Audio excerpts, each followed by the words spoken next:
नमस्कार दोस्तों, आज हम बात करेंगे एक महाभारत का एक प्रसंग है।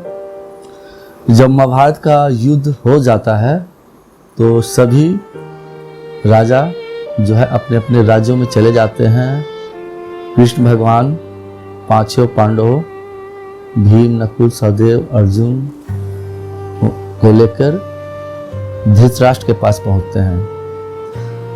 धृतराष्ट्र के पास जब पहुंचते हैं तो वहाँ का जो माहौल है, आप सोच सकते हैं कि धृतराष्ट्र के जो है सारे बच्चे मारे जा चुके हैं और बेचारा धृतराष्ट्र जो है अकेले पड़ गया है।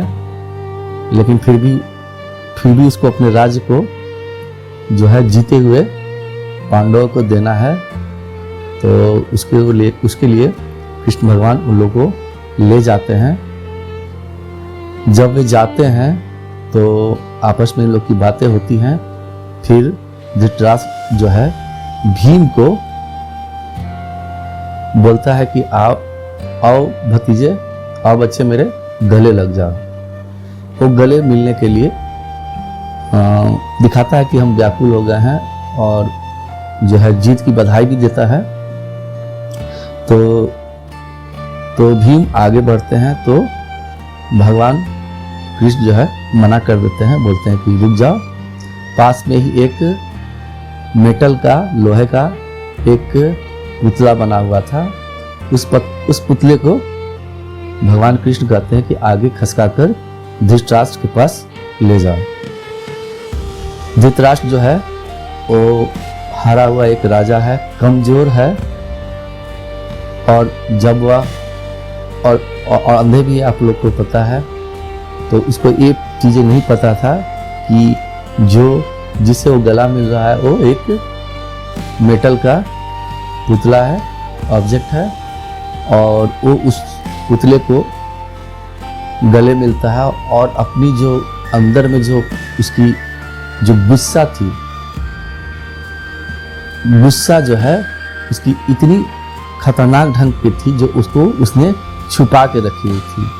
और वो जैसे ही उस पुतले को गले लगाता है और अपनी गुस्सा को इतनी प्रदर्शित जो करता है, जिसके कारण से पुतला जो है, लोहे का जो पुतला है, मेटल का जो पुतला है, वो चूर चूर हो जाता है।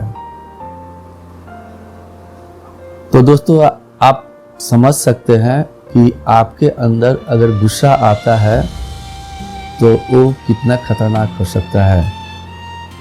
लेकिन आपको करना क्या है, उस गुस्से का सही प्रयोग करना है। आपके अंदर जो पावर आ रही है, भाव आ रही है, गुस्से की भाव आ रही है, इमोशनल भाव आ रही है, या जितनी भी तरह की भाव आती हैं आपको, वो कहीं ना कहीं जाके दूसरी जगह जाएगा ही। ऐसा नहीं है कि वो भाव आपके अंदर रह जाएगा। अगर आप बहुत खुश होते हैं तो आपके चेहरे पे वो भाव आएगा ही कि आप खुश हैं। दुखी का भाव आएगा तो आपके चेहरे पे ऑब्वियसली ये फील हो, आप लोग फील करेंगे कि आप खुश हैं। तो गुस्से या किसी भी तरह का जो एग्रेसिव भाव जो आपके अंदर आते हैं, उस एनर्जी को सही डायरेक्शन में ले जाएं। धृतराष्ट्र जो था एक कमजोर राजा होते हुए ही उसके पास इतनी शक्ति उस समय आ गई कि वो उस मेटल के पुतले को भी तोड़ पाया।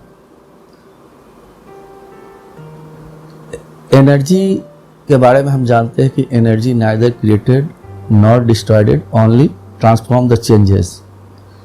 तो आपके अंदर जो भी यूनिवर्सल एनर्जी आ रहे हैं, किसी भी फॉर्म में, किसी भी भाव में, तो उस एनर्जी को आप अच्छे वे में कन्वर्ट कर दें तो वो आपका जो है, अगर उसको आप गलत वे में लेते हैं, गलत ढंग से आप उसको इंटरप्रेट करते हैं उस एनर्जी को, तो वो आपका व्यर्थ जाएगा और इससे आपका ही नुकसान होगा, आपका हेल्थ पे ही नुकसान होगा, किसी दूसरे को नुकसान होने वाला नहीं है। इसलिए अपने शरीर पे जो भी भाव, अलग अलग भाव की जो ऊर्जाएं हैं, उस ऊर्जा को बैलेंस करना आप लोग सीखिए, समझिए मैं बस इतना ही कहना चाहता हूँ। और हाँ, एक वीडियो मैंने बनाया है भारत की प्राचीन चिकित्सा विधियाँ जो कि ऊर्जा से संबंधित है। उस वीडियो को आप लोग जरूर देखिएगा। आई बटन पे मैं इसका लिंक दे दूंगा। तो आप लोग स्वस्थ रहिए, खुश रहिए और आध्यात्मिक वातावरण, आध्यात्मिक जीवन में अपने आप को रहिए।